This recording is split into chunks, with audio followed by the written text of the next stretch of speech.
Hello everyone, I am Archita Jaiswal and in this video हम पढ़ेंगे class 12th political science का chapter 1 challenges of nation building. Challenges for the new nation state. So at this hour of midnight of 14 and 15 August 1947, जब India को independence attain हुआ, Jawaharlal Nehru was the first prime minister of free India और उन्होंने एक special constituent assembly में session held किया उसी रात जब इंडिया ने इंडिपेंडेंस अटेन किया. एंड उनका जवाहरलाल नेहरू का एक फेमस स्पीच है which is tryst with destiny. ये रहा. And you have to remember it, it's very important, MCQs में आ जाता है. So this was the movement when Indians had been waiting for, like independence attend करना was the movement. इतने सालों से, 200 सालों से इतने सारे इंडियंस वेट कर रहे थे इस मूवमेंट के लिए. और ये सब चीज़ें हमने अपने हिस्ट्री के टेक्स्ट बुक में पढ़ी है कि कितने सारे नेशनल मूवमेंट हुए थे. But there was two goals, almost everyone agreed upon it. उसमें से पहला ये था कि इंडिपेंडेंस के बाद हमारी कंट्री जो है वो एक डेमोक्रेटिक गवर्नमेंट से रन होगी. और दूसरा गोल था कि the government will be run for the good of all, like सबके भले के लिए चलेगी ये गवर्नमेंट. एंड पर्टिकुलरली जो पुअर पीपल हैं, जो सोशली डिसएडवांटेज पीपल हैं, इनके लिए. Socially disadvantage people are like women, children, old people, disadvantage physically. इन सबको सोशली डिसएडवांटेज पीपल के ग्रुप में रखा जाता है. Now that the country was independent, the time had come to realise the promise of freedom. So इतना आसान नहीं होने वाला था ये सब चीज़ें. इंडिया जब बॉर्न हुआ तो एज अ नेशन स्टेट, तो सिचुएशन और सर्कमस्टेंसेस बहुत ही डिफ़िकल्ट था. एंड फ्रीडम जो है वो पार्टीशन के साथ आया. इंडिया पाकिस्तान दो कंट्रीज़ उस टाइम पे बनी थी. एंड उसके बाद फिर पार्टीशन की वजह से बहुत ज़्यादा ही वायलेंस, ट्रॉमा और डिस्प्लेसमेंट हुआ. And it was in the situation that independent India started on its journey to achieve several objective. Like जब हमने ऐसी सिचुएशन में इंडिया स्टार्ट किया अपनी जर्नी को एंड टू अचीव कुछ ऑब्जेक्टिव थे. Yeah, the turmoil that accompany independence did not make our leaders lose sight of the multiple challenges that face the new nation. So there was some three challenges that India faced during that time of independence, in which कि हमारा जो first challenge था और जो immediate challenge था, to save the nation that was united and accommodative of the diversity in our country. जैसे कि हमें पता है कि इंडिया जो है बहुत ही डाइवर्स कंट्री है. यहाँ पे बहुत सारे लैंग्वेज वाले पीपल हैं, बहुत सारा कल्चर है, रिलीजन है. And at that time it was believe कि जो एक कंट्री जिसमें इतनी सारी डाइवर्सिटी है वो बहुत ज़्यादा लॉन्ग टाइम तक सर्वाइव नहीं कर पाएगी. And the partition of the country appear to prove everyone's first fear. Like partition हुआ तो उससे एक प्रूफ भी हो गया कि हाँ, इतने सारे रिलीजन और डाइवर्सिटी में कैसे एक कंट्री डिवाइड हो गई दो कंट्री में. And the partition of the country appeared to be prove everyone's first fear. There was serious question about the future of India. ऐसा माना जाता था कि will India survive as a unified nation, और उनकी नेशनल यूनिटी कैसे होगी. Would it mean rejecting all social, all religious and subnational identities. How was the integration of the territory of India to be achieved. जो second challenge था वो था to establish democracy. जैसा कि हमें पता है कि इंडिया में कॉन्स्टिट्यूशन ने फंडामेंटल राइट्स ग्रांट की है पीपल को to vote to every citizen. And India में रिप्रेजेंटेटिव डेमोक्रेसी है. रिप्रेजेंटेटिव डेमोक्रेसी होता है जिसमें जो लीडर्स होते हैं पॉलिटिकल पार्टीज़ के, वो पीपल को रिप्रेजेंट करते हैं. हम उन लीडर्स को वोट करते हैं एंड वो हमारे तरफ से कुछ रूल्स रेगुलेशंस बनाते हैं. एंड हमारे इंडिया में पार्लियामेंट्री फॉर्म ऑफ गवर्नमेंट है. And there these features ensure that the political competition would take place in a democratic framework. मतलब ये जो यूनिवर्सल एडल्ट फ्रेंचाइजी है, राइट टू वोट है, रिप्रेजेंटेटिव डेमोक्रेसी है, पार्लियामेंट्री फॉर्म ऑफ गवर्नमेंट है, ये सब इंश्योर करती है कि जो पॉलिटिकल कंपटीशन हो रहा है वो एक डेमोक्रेटिक फ्रेमवर्क में हो रहा हो.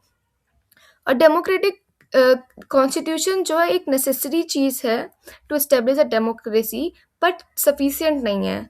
Develop democratic practice in accordance with the constitution. Like इसका मतलब ये है कि एक डेमोक्रेटिक कॉन्स्टिट्यूशन होना ही सफिशिएंट नहीं हो जाता है, बट वो प्रैक्टिकली हमारे सोसाइटी में, हमारे कंट्री में रन हो, वो इम्पॉर्टेंट हो जाता है टू मेक द मतलब जैसा अकॉर्डिंग टू द कॉन्स्टिट्यूशन जैसा उसमें लिखा हुआ है वैसा प्रैक्टिकली हो रहा है कि नहीं, ये नेसेसरी है। The third challenge was to ensure the development and well-being of the entire society and not only some section। मतलब कि डेवलपमेंट जो है वो सभी का होना चाहिए, सोसाइटी के हर मेंबर का होना चाहिए, ना कि कुछ लिमिटेड सेक्शन का। And here the again the constitution clearly laid down the principle of equality and special protection to disadvantaged people। like यहाँ पे इक्वालिटी का प्रिंसिपल हुआ and protection to socially disadvantage people and religious और cultural communities को protection special मिला। ये चीज़ देख, special protection to socially disadvantage group and religious and cultural communities. The constitution also laid set down some in the TPSPs the welfare goals that a democratic politics must achieve। The real challenge now was to involve effective policies for economic development and eradication of poverty। तो ये challenge था कि how effective हमारी policies जो है develop economic development के लिए और पॉवर्टी हटाने के लिए कैसे वो चलती है, वो पॉलिसीज़ कैसे कंट्री को डेवलप करती है। So how did independent India response to this challenges, ये सब चीज़ें हम जो है इस पूरे इंटायर बुक का यही क्वेश्चन है। एंड ये बुक हमें स्टोरी बताती है about the in India since it's independence. And इस चैप्टर इसमें जो फर्स्ट 3 चैप्टर इस बुक्स के वो ये इन्हीं 3 चैलेंजेस को और एक्सप्लेन करते हैं। और इस चैप्टर में हम फर्स्ट चैलेंज के बारे में पढ़ने वाले हैं कि how the nation building that occupy centre stage in the years immediately after independence. So हम इसे स्टार्ट करेंगे by looking at the context of independence। This can help us to understand why the issue of unity and security became a primary challenge। and उसके बाद फिर भी हम देखेंगे कि how India choose to shape itself into a nation and कैसे unite हुआ, कैसे common destiny बनी सबकी। and this unity had to reflect the aspirations of people across different region and deal with the disparities। so in the और उसके बाद हम next जो 2 चैप्टर्स हैं उसमें हम देखेंगे the challenges of establishing a democracy and achieving economic development with equality and justice. So हमारा टॉपिक अब स्टार्ट होता है partition, displacement and rehabilitation. So on 14-15 अगस्त 1947 एक नहीं बल्कि 2 नेशन स्टेट बन करके आए, which was India and Pakistan. and it was a result of partition, the division of British India into 2 countries which is India Pakistan। like जो British India था उसको 2 कंट्रीज में डिवाइड कर दिया गया, इंडिया पाकिस्तान, और बॉर्डर्स को डिमार्केट कर दिया गया, टेरिटरी को हर कंट्री हर दोनों कंट्री का। And according to the 2 nation theory जो कि बाई मुस्लिम लीग एडवांस किया गया था, इनका मानना था कि इंडिया में एक नहीं बल्कि 2 तरह के लोग रहते हैं, Hindus and Muslims. And they wanted a different a separate nation for the Muslim people. Congress जो है उन्होंने इस थ्योरी को अपोज किया एंड डिमांड फॉर पाकिस्तान को भी अपोज किया। But due to several political developments in 1940s and political competition between the Congress and Muslim League और जो ब्रिटिश का रोल था, ये this all lead to the creation of Pakistan।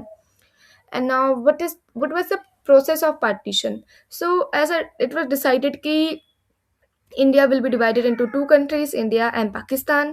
And ये जो डिवीज़न था ये सिर्फ एक पेनफुल नहीं पर बहुत ही डिफ़िकल्ट था to decide and to implement, because it was decided कि जो है principle of religious majority follow किया जाएगा। एंड इसका मतलब है कि वो एरियाज जहाँ पे Muslims were in majority will make a territory for Pakistan, and जो और सारे हैं वो इंडिया में ही रहेंगे। सो ये आइडिया बहुत ही सिंपल दिख सकता है but it was very difficult क्योंकि there was no single belt of Muslim majority in British area but 2 area of concentration, one in the west and one in the east. इसका मतलब है कि कोई एक जगह नहीं थी जहाँ पे मुस्लिम मेजॉरिटी थी, बल्कि 2 एरियाज थे।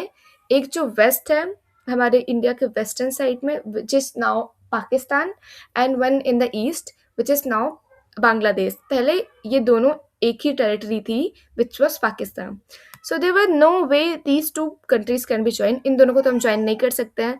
तो ऐसा डिसाइड किया गया कि पाकिस्तान में जो है वो दो टेरिटरीज होंगी, one in the east and one in the west, और ये एक बड़े से इंडिया की टेरिटरी से सेपरेट रहेंगी.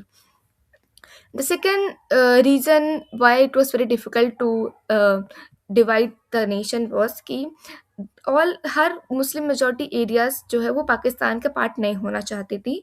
Khan Abul Ghaffar Khan, the undisputed leader of North Western Frontier Province, and he is also known as Frontier Gandhi, इन्होंने टू नेशन थ्योरी को अपोज किया, बट इनका जो वॉइस है वो कम्प्लीटली इग्नोर कर दिया गया. एंड NWFP जो है वो पाकिस्तान के साथ ही मर्ज हो गया. And the third problem was that two of the Muslim majority provinces of British India, which were Pakistan and Punjab and Bengal, यहाँ पे बहुत लार्ज एरियाज थे जहाँ पे non Muslims people were in majority. तो ऐसा डिसाइड किया गया कि इन दो प्रोविंसेस में जो है बाइफरकेटेड होगा according to religious majority. At local district level पे भी इसका बाइफरकेट हो जाएगा. And this decision could not be made by the midnight of 14 and 15, मतलब इतना आसान नहीं था इस बाइफरकेट करना कि ये इस गांव के लोग अब पाकिस्तान हो जाएगा और इस गांव का लोग अब इंडिया का पार्ट है. एंड इतना ज़्यादा people at the time of independence people को पता भी नहीं था कि अब वो इंडिया के पार्ट है या पाकिस्तान के पार्ट है. And the partition of these two provinces cause the deepest trauma of Pakistan. So this was related to the fourth and the most intractable of all the problem of partition, the problem of minorities on both the sided. So ऐसा देखा गया कि lack of Hindus and Sikhs in the area of now in Pakistan, and equally large number of Muslims on the Indian side of Punjab and Bengal found themselves trapped, like they were trapped in this situation. And वो अपने ही country अपने ही घर में एक undesirable aliens बन गए थे. And in the land where they were, and जहाँ पे उनके इंसिस्टर्स और वो इतने सेंचुरीज इतने सालों से रह रहे हैं, अब वो उनका नहीं रहा. As soon as it become clear that the country was going to be partition, violence start हो गया कम्युनिटीज़ के बीच में on the basis of religion, एक दूसरे को मारने लगे.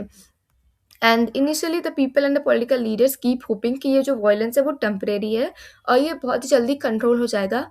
बट ये जो वायलेंस था ये आउट ऑफ कंट्रोल हो गया और ये communities on the both side of the border compel to leave their home at the few hours notice. Consequences of Pakistan. The year 1947 was a year of one of the large, most abrupt, unplanned, and tragic transfer of population in the human history. This is very important. ये keywords आपको याद करके रखने हैं. Largest, most abrupt, unplanned, and tragic transfer of population in the human history. Okay, so they were killing and atrocities on both sides. Religion के नाम पे एक कम्युनिटी दूसरे कम्युनिटीज़ को किल कर रही है. Peoples are made of the other countries communities. Cities जैसे कि लाहौर, अमृतसर, पाकिस्तान, ये कम्युनल जोन्स बन गए थे. मुस्लिम पीपल जो है वो हिंदू मेजॉरिटी एरिया में जाना अवॉइड करते थे, एंड हिंदू पीपल जो है वो हिंदू एंड सिक्स पीपल्स जो है वो मुस्लिम मेजॉरिटी एरियाज से दूर रहते थे. And people were force to leave their home and move across the border. And जो है बहुत ज़्यादा इमेंस सफरिंग होता था इस टाइम पे जब वो अपना घर छोड़ के दूसरे रिफ्यूजी टेम्परेरी शेल्टर में रहते थे. एंड उस टाइम जब ये ट्रैवल करते थे by their foot to the new border, उसके उन जर्नी में भी दे वर अटैक्ड, किल्ड और raped, and thousand of women were abducted, और they were force to change their religion, and उनको they were force to marry also. And in many cases जो है women को खुद के फैमिली मेम्बर ही मार देते थे. They killed the women of their own family to preserve the family honor, and many children were separated from their parents. और जब वो इतना सब होने के बाद भी रास्ते में they manage to cross the border, पर बॉर्डर क्रॉस करने के बाद फिर उनके पास कोई घर नहीं था. वो सालों तक रिफ्यूजी कैंप्स में रहे. And writer, poets, and filmmakers in India and Pakistan expressed the killing, the suffering of displacement and violence in their novels, short stories, films, and the They call it as a division of heart. Like the poets and the authors describe the partition as division of heart. The partition was not merely a division of properties liabilities, but it was also a division of financial asset, and things like chair, typewriters, tables, paperclip, books, also musical instrument, और जो government के employees थे, railways के employees थे, ये सभी भी चीज़ें डिवाइड हुई। एंड 80 लाख पीपल जो है वो माइग्रेट किए थे to the new border, and 5 to 10 lakh people were killed during the partition. And beyond the administrative concern and financial strain, however, the partition posed another deepest issue. The leader of the Indian National Congress did not believe, like हमारे जो Indian national Congress और Indian struggle के जो leader थे, वो to nation theory पे believe नहीं करते थे, पर फिर भी पार्टीशन हुआ ऑन द रिलीजियस बेसिस। तो क्या ये ऑटोमेटिकली इंडिया को एक हिंदू नेशन बना देता है? पर ऐसा नहीं था। Even after large scale of migration of Muslims to the new created Pakistan, India में 1951 में Hindu Muslim population was 12 to 10 to 12%. And so how would the government of India treated its Muslim citizens and other religious minorities? The partition has created several conflict between these two communities, and competing there were competing political interest behind the conflict. Like Muslim League जो है वो form हुआ था to protect the interests of Muslim people in colonial India, and it was the first forefront to demand for separate Muslim nation. वैसे ही जैसे मुस्लिम league है, वैसे ही कुछ ऑर्गेनाइजेशंस है जो कि they are for Hindu, and they are trying to organise the Hindu in order to turn India into a Hindu nation. But India national movement के बहुत सारे leaders, most of the leaders believe कि इंडिया जो है, they must treat all the religion equally and follow the एक second, and that India should not be a country that gives superior status to any one faith and inferior to another. It was decided कि India जो है वो एक secular nation रहेगा। And ये जो box है ये एक स्टोरी है of Shweta, and in which she was talking to her नाना, और ये आप पढ़ सकते हो। और आपके भी घर में कोई ओल्डर पीपल हैं, आपके नाना नानी या कोई उनसे भी ओल्ड, तो यू कैन आस्क कि उस टाइम पे दे वर देयर और नॉट, और फिर they will tell you the story of partition कि उस टाइम पे क्या हो रहा था। तो वैसे ही एक ये स्टोरी है। Now, integration of princely state. British India was divided in what called British India, British Indian provinces, and the princely state. तो जैसा कि हमें पता है कि ब्रिटिश इंडिया वो था उस टाइम पे, वो दो पार्ट्स में डिवाइडेड था। The first one was British Indian province, जहाँ पे ब्रिटिश गवर्नमेंट का डायरेक्ट कंट्रोल था, और दूसरा था प्रिंसली स्टेट, जहाँ पे स्मॉल स्टेट के प्रिंस रूलर्स, किंग जो है वो रूल करते थे वहाँ पे। और ये जो किंग्स प्रिंसेस है ये उस स्टेट के इंटरनल अफेयर्स को मैनेज करते थे, and they accept the British supremacy, और उनको पैरामाउंटेंसी ऑफ ब्रिटिश क्राउन कहा जाता था। और ब्रिटिश प्रिंसली स्टेट जो है वो 1/3 ऑफ लैंड एरिया कवर करते हैं ब्रिटिश इंडिया एम्पायर के, and 1/4 Indian live under princely state. And now the problem, just before independence it was announces कि जो ब्रिटिश है उनका रूल जो है इंडिया पे से एंड होने वाला है, एंड जो प्रिंसली स्टेट है now they are independent. They were 565 independence princely state, and now they were legally independent, which mean कि now they were free to join either India, Pakistan or remain free if they wanted. And ये जो decision है ये उस princely state के people नहीं बल्कि वहाँ का रूलर के हाथ में था। तो this was very serious problem and could lead to threaten the existence of United India. तो ये प्रॉब्लम स्टार्ट हुआ जब सबसे पहले जो रूलर ऑफ त्रवनकोर है उन्होंने अनाउंस किया कि उनका स्टेट जो है वो एक इंडिपेंडेंस स्टेट रहेगा। ऐसा ही निज़ाम ऑफ हैदराबाद ने भी एक ऐसा ही अनाउंसमेंट कर दिया दूसरे दिन। तो rulers like the Nawab of Bhopal, who advised to join constituent assembly. Like जो भोपाल के नवाब है वो they wanted to join the constituent they advised to join the constituent assembly. And the prospect of democracy for the people in the state also look bleak, क्योंकि इस जो ये princely state है यहाँ पे मोस्टली जो गवर्नमेंट है वो नॉन डेमोक्रेटिक मैनर में चलती है, और यहाँ के रूलर्स जो है वो नहीं चाहते थे अपने पॉपुलेशन अपने पीपल को डेमोक्रेटिक राइट्स देना।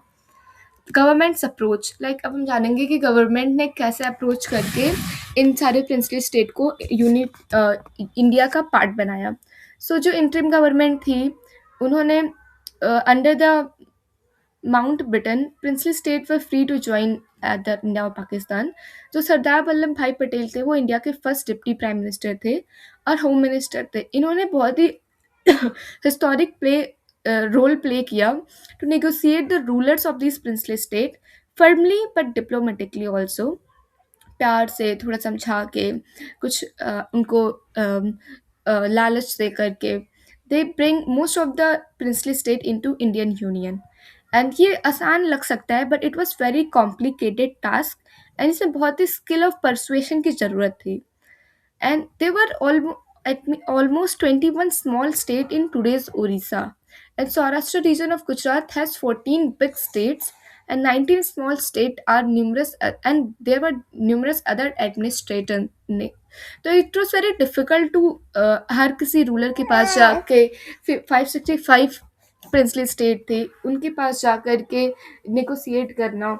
So India the governments approach was guided by three consideration. The first was the people of most of the princely state clearly wanted to be part of Indian Union. Like जो वहाँ के rulers थे princely state के, नहीं people थे of princely state, they wanted कि हम India के पार्ट हो। और जो सेकेंड था कि गवर्नमेंट जो है वो फ्लेक्सिबल थी to give some autonomy to some regions. Like government was like कि हम आपको थोड़ा पावर देंगे, थोड़ा ऑटोनॉमी देंगे, and you can join the Indian Union.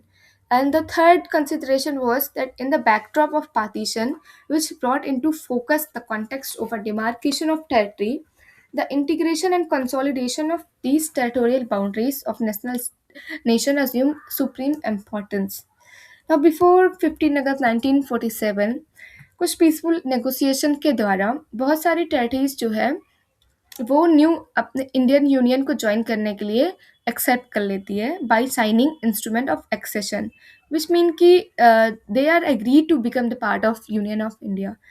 तो जो एक्सेशन ऑफ जूनागढ़, हैदराबाद, कश्मीर और मणिपुर है ये थोड़ा डिफिकल्ट था, and the issue of Junagadh was solve by plebiscite confirm people decide to join India.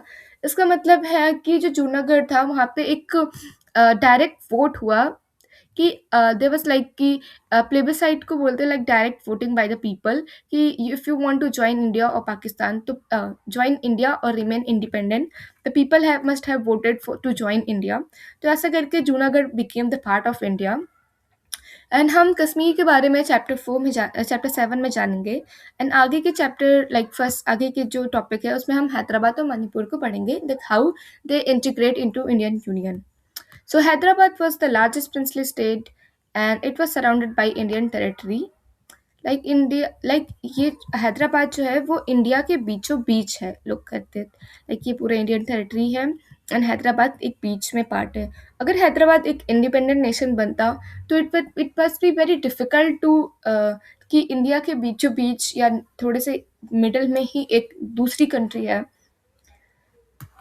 And now करते yeah. Some of the part of old Hyderabad are now today part of Maharashtra, Karnataka, Andhra Pradesh. Like पहले का जो हैदराबाद है उसके कुछ part आज के महाराष्ट्र, कर्नाटका और आंध्र प्रदेश के पार्ट है।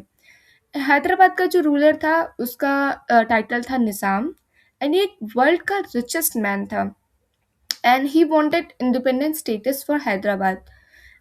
इंडिया और इंडियन यूनियन गवर्नमेंट और निज़ाम ऑफ हैदराबाद के बीच में एक स्टैंड स्टिल एग्रीमेंट हुआ ऑन नवंबर 1947, उसमें फॉर अ ईयर 1 साल के लिए ये स्टैंडस्टिल एग्रीमेंट हुआ। इसमें इंडिया इसमें ये किसी भी पाकिस्तान या इंडिपेंडेंट का वो नहीं करेगा, but they were negotiation with the Indian government for going on. पर इसी टाइम पे एक मूवमेंट स्टार्ट हुआ, movement of people of Hyderabad against Nizam's rule. The peasant of Telangana region was victim of Nizam's oppressive rule. The Nizam of the Hyderabad was very oppressive। और यहाँ के जो people थे, जो पीसेंट्री ग्रुप था, इन्होंने इनके ऑपरेसिव रूल को झेला था। तो they started the movement. Women who had seen the worst of this oppression joined the movement in large number. Like इस movement को women ने बहुत ही large number में join किया। And Hyderabad town was the nerve center of this movement. Like जो Hyderabad town है वो इस मूवमेंट का नर्व सेंटर बना था। Communist and the Indian Hyderabad Congress were the forefront of the movement। Like जो कम्युनिस्ट पार्टी है और जो इंडियन हैदराबाद कांग्रेस पार्टी है, ये इस मूवमेंट के फोर फ्रंट्स थे। और निज़ाम ने इस मूवमेंट का रिस्पॉन्स दिया by unleashing paramilitary force which is known as Razakars on people. जो पीपल है, जो रजाकर्स है, इन पे कोई भी बाउंड्री नहीं थी। They murdered, maimed, raped, looted people, and particularly they target non-Muslim peoples। And the central government of India, उन्होंने ऑर्डर किया आर्मी को to tackle the situation. So in September 1948 Indian army जो है they move in and control the Nizam's force. ऐसे करके कुछ दिनों की फाइट में निजाम ने सरेंडर कर दिया एंड हैदराबाद जो है became the part of Indian union. And now the Manipur. So independence के कुछ दिनों पहले ही महाराजा ऑफ मणिपुर विच वर बौद्ध चंद्र सिंह, इन्होंने इंडिया के साथ इंस्ट्रूमेंट ऑफ एक्सेशन साइन किया विथ विच मीन्स कि जो इंटरनल ऑटोनॉमी है मणिपुर की, वो इनो इनो वो रूलर के पास में ही रहेगी। Under the pressure of public opinion, the Maharaja held election in Manipur in Jan 1948। Like जो मणिपुर है वो फर्स्ट एक ऐसा इंडियन स्टेट है जहाँ पे इलेक्शन हेल्ड हुआ on the basis of universal adult franchise. और मणिपुर जो है एक कॉन्स्टिट्यूएंट मोनार्की बना। In the legislative assembly of Manipur, वहाँ पे कुछ डिफरेंसेस थे ओवर द क्वेश्चन कि इंडिया को पाकिस्तान मणिपुर को इंडियन यूनियन के साथ ज्वाइन होना चाहिए या नहीं। जो स्टेट कांग्रेस थी they wanted the merger, but जो अलग और भी पॉलिटिकल पार्टीज थी वो इसके अपोजिट में थी। तो गवर्नमेंट ऑफ इंडिया जो है उन्होंने महाराजा को परसू करा and then Maharaja of Manipur ने they sign a merger agreement in सितंबर 1949। ऐसा करके Manipur became the part of India. Now, reorganization of state. So, the process of nation building did not come to end after partition and integration of princely state। Like nation building का जो process था वो सिर्फ partition और integration of princely state से ही नहीं खत्म हुआ, but there was a challenge to draw internal boundaries of Indian state। Like this was not just a matter of administrative division, but ये जो lines है, boundaries है, which they have to draw in a way कि जो linguistic और cultural plurality है of the country ये affect ना हो और ये यूनिटी ऑफ नेशन को अफेक्ट ना करे। So during the colonial rule state की boundaries were drawn due to for administrative concern or simply consigned with territory annexed by the British government। So our national movement have rejected these division। They said that it is artificial and promise कि जब India independent gain करेगा तो linguistic principle के basis पे states का formation होगा। The in fact after in Nagpur session 1920 में कांग्रेस जो है वो खुद ही they reorganise the Congress party on the many provinces बन गए कांग्रेस कमिटीज़ के। एंड लिंग्विस्टिक जोन्स में भी कांग्रेस डिवाइड हो गया, क्रिएट करा उन्होंने। And which did not follow administrative division of British India. Things change after partition, like after partition or independence, leaders feel कि states को on the basis of language divide करना might lead to disruption or disintegration। और ऐसा करके फिर जो हमारा और भी मेजर चैलेंजेस थे सोशल एंड इकोनॉमिक, उस पे like they were more important कि अभी हम सोशल और इकोनॉमिक चैलेंजेस को टैकल करें। तो इट वाज डिसाइडेड कि इस मैटर जो स्टेट को on the basis of language carve out करना को थोड़ा पोस्टपोन कर दिया जाए। And the memory of partition was also still fresh, so they don't want to create any disruption or any disintegration between the state. But ये जो decision है of national leadership का, this was challenge by local leaders and people. Like protest start हो गए in the Telugu speaking areas in the of the old Madras, and they wanted separate state for the Telugu speaking people. और जो ये Telugu speaking area है of old Madras, ये आज के तमिलनाडु और कुछ part of Andhra Pradesh and कुछ कर्नाटका और केरला थे। विशाल आंध्रा मूवमेंट स्टार्ट हो गया था, एंड ये demand for Telugu speaking area a separate nation from Madras province. And Andhra region were in favour of linguistic reorganisation. The movement gather momentum जब वहाँ के जब वहाँ पे पोट्टी श्रीरामुलु, कांग्रेस लीडर, और उनको वेटरन गांधी भी कहा जाता है, इन्होंने एक इंडेफिनिट फास्ट रखा जिसके कारण इनकी डेथ हो गई आफ्टर 56 डेज। इसकी वजह से बहुत ही ज़्यादा अब अनरेस्ट हो गया, वायलेंस स्टार्ट हो गया आंध्र रीजन में। बहुत सारे पीपल जो है वो सड़कों पे आ गए and they start protesting. And Madras के सेवरल लेजिस्लेटर्स जो है उन्होंने रिज़ाइन भी कर दिया फॉर दिस प्रोटेस्ट। तो फाइनली प्राइम मिनिस्टर अनाउंस की separation of Andhra state in दिसंबर 1942। और ऐसा करने पे जो और भी स्टेट हैं और भी like the formation of Andhra spot the struggle for making of other state of linguistic lines in the part of the country, like और भी ज़्यादा protest start हो गया, which lead to the central government to appoint a reorganization state reorganization commission in 1953। कि मतलब like Andhra जब form हुआ 1942 में, तो बहुत जो अलग और भी स्टेट्स थे उन्होंने भी प्रोटेस्ट स्टार्ट कर दिया। They also wanted separate state on the basis of language. तो उसकी वजह से सेंट्रल गवर्नमेंट ने एक ऑर्गेनाइजेशन कमीशन बनाया, state reorganisation committee, and they look at the question कि कैसे बाउंड्रीज डिवाइड होंगी। तो कमीशन ने अपनी रिपोर्ट दी और उन्होंने एक्सेप्ट किया कि जो बाउंड्रीज ऑफ स्टेट है ये on the basis of language जो है वो बाइफरकेट होगा। तो इस रिपोर्ट से हमारा स्टेट रिऑर्गेनाइजेशन एक्ट बना इन 1956, एंड इसके कारण हमारे 14 स्टेट और 6 यूनियन टेरिटरीज फॉर्म हुई। So one of the most important concern in the early years was the demand for separate state would endanger the unity of the country। Like ऐसा माना जाता था कि एक सेपरेट स्टेट की demand जो है वो हमारी कंट्री की यूनिटी को खतरे में डाल सकती है। एंड ऐसा माना जाता था कि लिंग्विस्टिक स्टेट जो है वो सेपरेशन और क्रिएट प्रेशर को बढ़ा देंगे। But the leadership under popular pressure finally made a choice in favor of linguistic state। Like पर ऐसे इतने सारे डर के बाद भी जो लीडर है दे डिसाइडेड कि हाँ चलो लिंग्विस्टिक स्टेट बनाया जाए। एंड ऐसा होप किया गया कि अगर हम इनके रीजनल और लिंग्विस्टिक क्लेम्स को मानेंगे तो जो डिवीज़न और सेपरेशन का थ्रेड है वो थोड़ा कम हो जाएगा।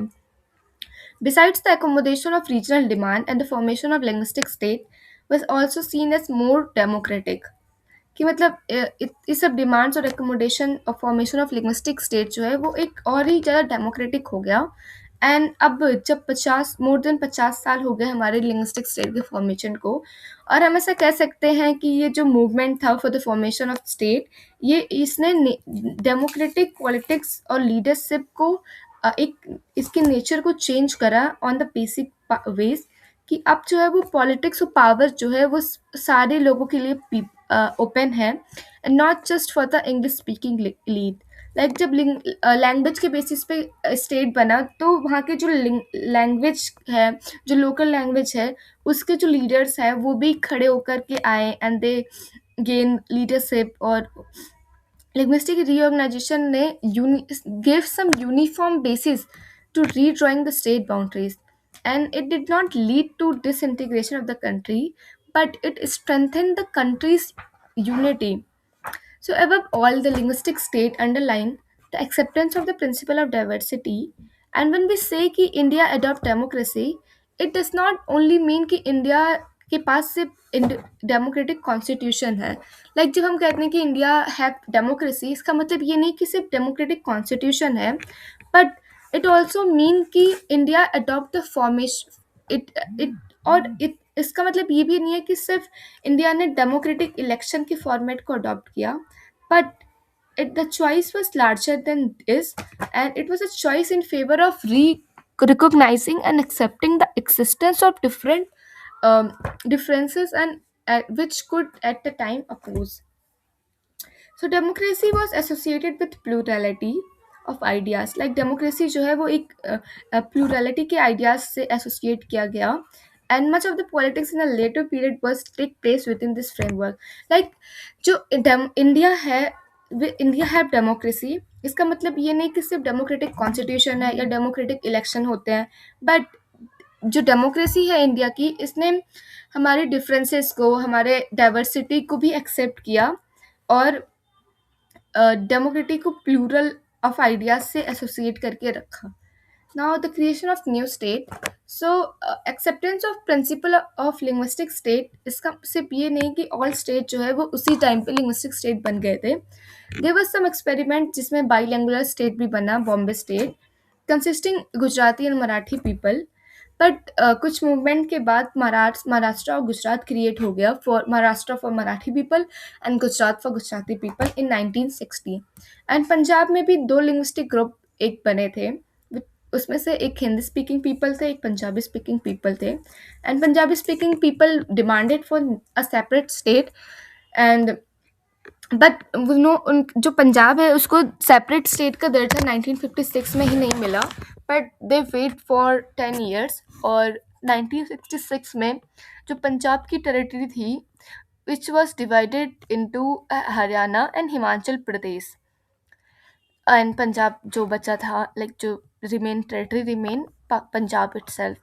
Another major reorganization of state took place in Northeast. 1972 में Meghalaya carve out of Assam, and Manipur और Tripura also carve out as a separate nation in the same year. 1972 में मेघालय आसाम से निकल करके आया, और मणिपुर और त्रिपुरा भी separate nation बने in 1972 only. And the state of Mizoram and Arunachal Pradesh became a new state in 1987. और जो नागालैंड है इसको सेपरेट स्टेट का दर्जा पहले ही मिल गया था इन 1963. पर लैंग्वेज जो है वो एक सोल बेसिस नहीं है for the organisation of state. There were some subregions also जिन्होंने सेपरेट स्टेट की डिमांड करी थी, due to separate regional culture, और जैसे कि छत्तीसगढ़, उत्तराखंड और झारखंड जो कि 2000 में क्रिएट हुआ.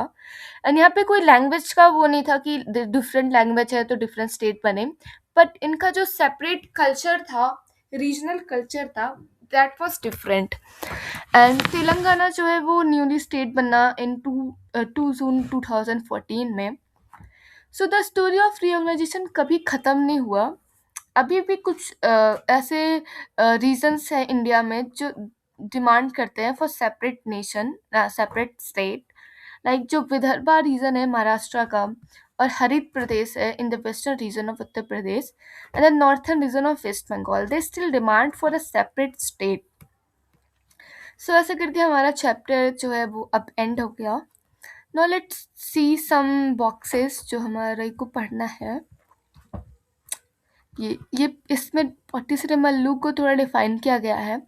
सो पॉटी श्री मल्लू जो है एक गांधीयन वर्कर थे. इन्होंने अपने जॉब को छोड़ के सॉल्ट सत्याग्रह जो महात्मा गांधी ने स्टार्ट किया था उसको ज्वाइन किया था, एंड इन्होंने सत्याग्रह को में भी पार्टिसिपेट किया.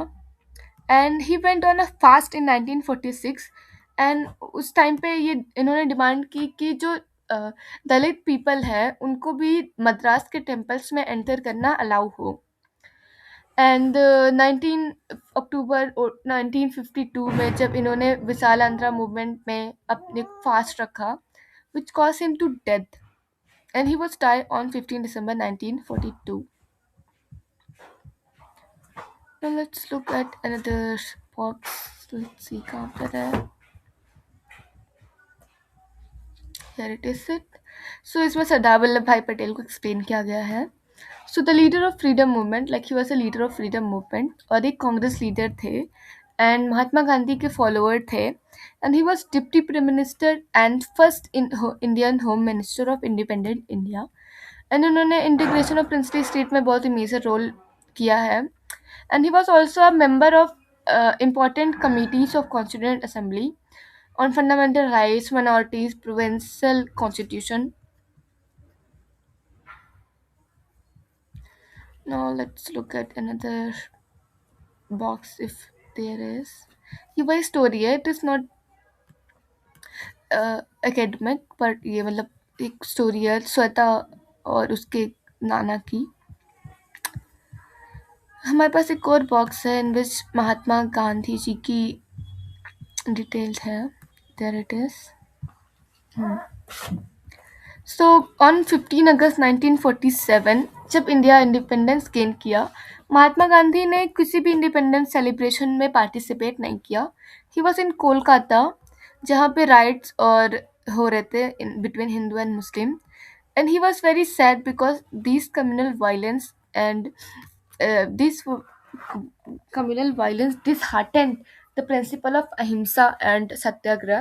Like गांधी जी हमेशा नॉन वायलेंस और सत्याग्रह के प्रिंसिपल पे चलते थे बट यहाँ पे इतनी सारी कम्युनल वायलेंस हो रही थी which made him very sad and he live and उन्होंने सोच he think that he lived and worked so hard for non-violence, but it failed, and Gandhi went on Gandhi ji went on a pursuit.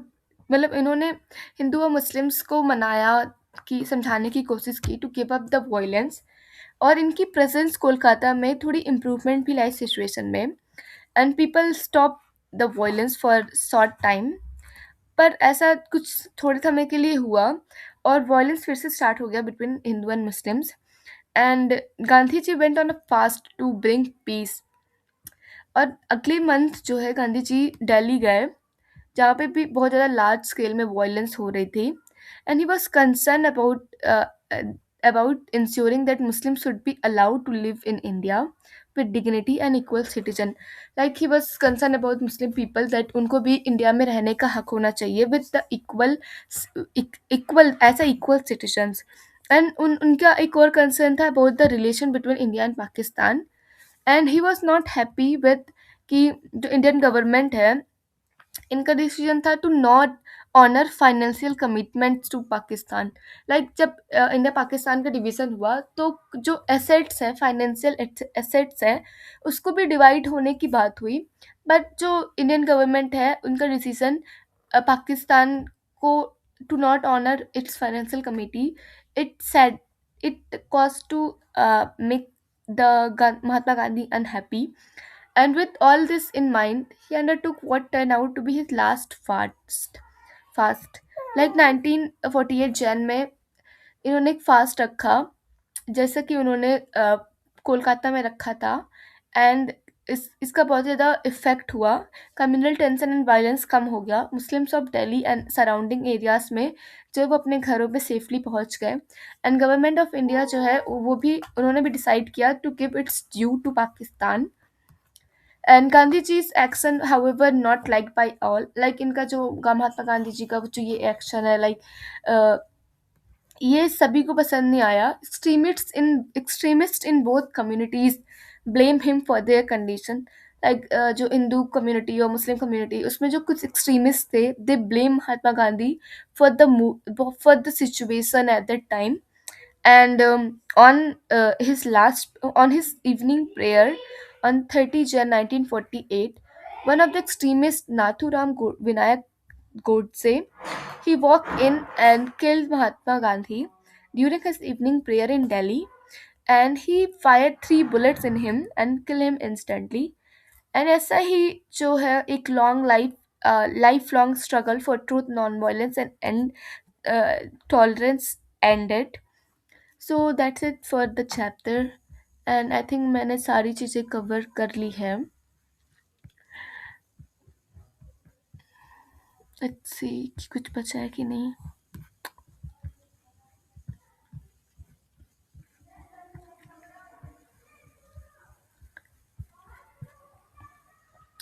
That's it guys. So I hope कि आपको ये video समझ में आया हो, आपको लेक्चर समझ में आई हो और आपको थोड़ा आसानी हो अपने चैप्टर को पढ़ने में। एंड ऐसे करके मैं और भी चैप्टर्स के वीडियोस लेकर आऊँगी। So if you like the video please do like and subscribe to my channel and also comment कि आपको और आगे कौन से सब चैप्टर के लेक्चर वीडियोस चाहिए। And this is my first time I am teaching. So आप मुझसे कोई भी गलती हो so you can tell me on the comment, I will improve surely on that. And thank you for watching. Bye bye, मिलते हैं next video में।